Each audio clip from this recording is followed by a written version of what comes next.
Good afternoon, ladies and gentlemen, not boys and girls. Today we will demonstrate the link between the music and English country dance from medieval days to the early 1800s. In the 17th century, the gentry looked to rural dances for an alternative to the Renaissance dancers at a time when professional dancers became the premier exponents and the gentry just couldn't match their skill at executing complex steps. Dancing was an important social skill and a necessary accomplishment for any lady or gentleman. Lord Chesterfield, in fact, wrote, "Dancing in itself is a very trifling, silly thing, but it is one of those established follies to which people of sense are sometimes obliged to conform, and then they should be able to do it well." Our first dance, Dargison, is a unique progressive dance where partners are far apart. You may notice as we go on that there are three standard patterns in English country dance. Firstly, a to and fro movement of various kinds, then siding where the partners gaze lovingly at each other while they change places, or flirtatiously, and lastly, arming right and then left. The challenge when creating historic dance music is that, like most folk music, it has been handed down to us by ear, from player to player, and is therefore subject to interpretation. The Dargison is like most of these tunes gathered from this period. It is a sparse yet jaunty 8-bar melody. As such, it leaves much to be interpreted by the band, as it has to last 19 times to go through the dance, but it has to remain interesting.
Dances were formed in different shapes: circles, squares, short and long lines for varying numbers of couples.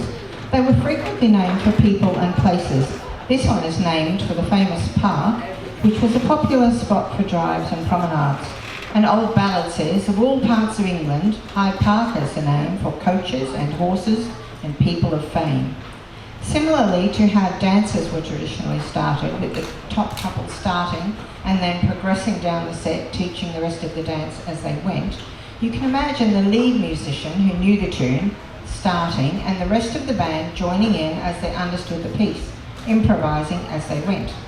Hyde Park has a unique arrangement of different bar lengths, repeats and offers another unique challenge for the band for this 24-bar tune. It's a square or quadrille set.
Dance is in many ways much the same now as it was in the past. Exercise, enjoyment, socialising. The biggest difference being that in the past, it was a way of finding a marriage partner. Sets formed in order of rank. The top, highest ranking couple worked their way down the set and then back to the top, with other couples joining in turn. This could take up to half an hour. This formation was more popular than you might expect. For while couples stood out, waiting to re-enter the dance, it allowed time to flirt with prospective marriage partners or indeed potential mistresses. Young women looking to be wed needed to be seen as graceful and poised and able to execute complex dances. Men of breeding were expected to be competent dancers too.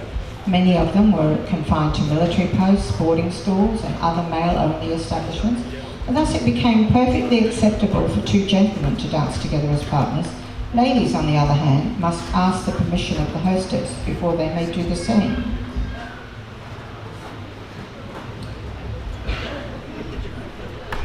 In the late 18th century, a passion for travel swept England, and a grand tour of the continent was considered a must for wealthy young people. Thus, many dancers were written and named for trips to a variety of destinations. This one is called A Trip to Paris.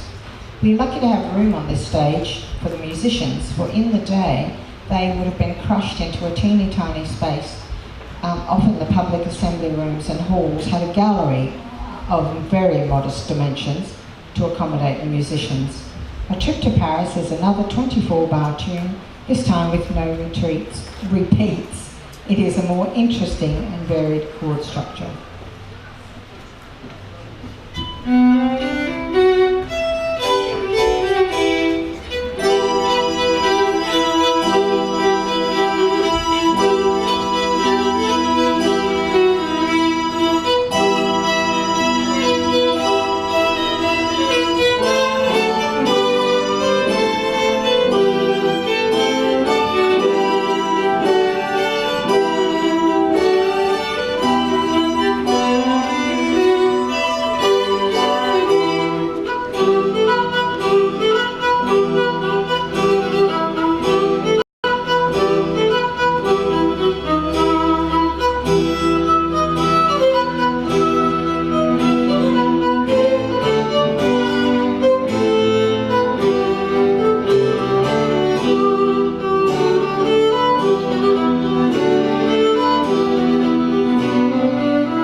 widows enjoyed better legal status than wives or daughters, and they were often reluctant to remarry and thus lose their autonomy and freedom. This next dance is called the Young Widow. It's an exuberant dance with a brilliantly simple progression that involves the second and third couple as much as the first. It was written and in America, so it kind of matches that democracy of everyone joined in. We know from the literature, engravings, paintings and the art music of the period that a range of instruments was in use. Most of the bow, and plucked string instruments and various wind instruments like oboe and bassoon feature regularly, with occasional brass and percussion. The piano and harp would have been used more regularly for dancing in the home. The next tune is a 32-bar tune with an ABC structure, all of different lengths with different repeats. The Young Widow is one of our band's favourite pieces and shows off the exuberance and the energy inherent in the music.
popularity of English country dances that after a brief decline, their popularity has once again spread worldwide, often linked to balls held by Jane Austen fans.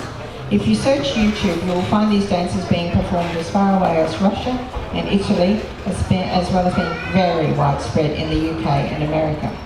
Not only are hundreds of the old dances being revived, but people are still writing new dances in the old styles.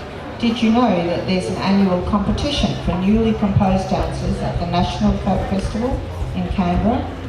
Our last dance, A Quick Romp in the Hay, is a 3-couple long way set and is one of the many modern written dances.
enjoyed watching, I invite you to come along to our 3 dance events where you can join in. It's easy, you don't need a partner. Everything will be taught, demonstrated and called on the night. If you look us up on the program, you'll find us under here at Folklorica or at the dance hall. And we hope to see you there. We are Dance Kaleidoscope.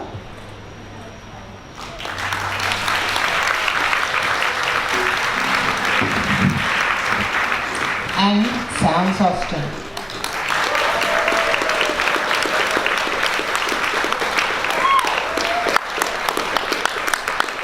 Thank you. We hope to see you on the dance floor.